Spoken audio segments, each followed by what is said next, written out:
کس تپوس کړی دی چې زوی د شرعي نافرمانۍ د وجې نه د کور نه ایستی شي او که نه، که مسلسل دی د شریعت خلاف ورزي کوي نو هغه سره قطع کلامي هم کولی شي او د کور نه هم ایستی شي.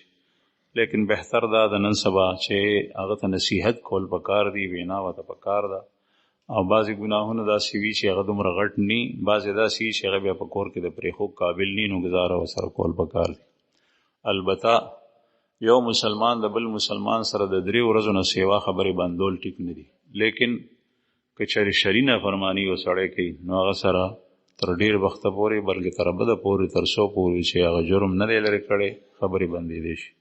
عبدالله ابن مغفل رضی الله عنه یو صحابي دی، د هغه وراره کاڼي ویشتل، اسې کاڼي ویشتل په لاره کې. عبدالله ابن مبارک رحم الله ورته وویل چې هلکه کاڼي موله.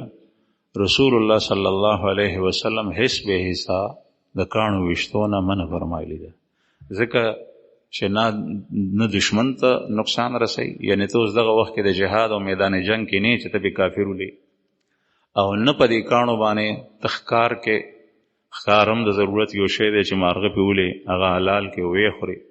نو چې کله دا دواړه کاره نه کوي البته نقصان پکې شته دی، هغه دا چې د چا څوک پې ولګي، د چا سترګه وځي یا د هغه بدن ته نقصان ورځي. عبدالله ابن مغفل رضی الله عنه پې تېر شو، دا حدیث یې ورته بیان کو چې واپس رالو نو هغه بیا کاڼي ویشتل.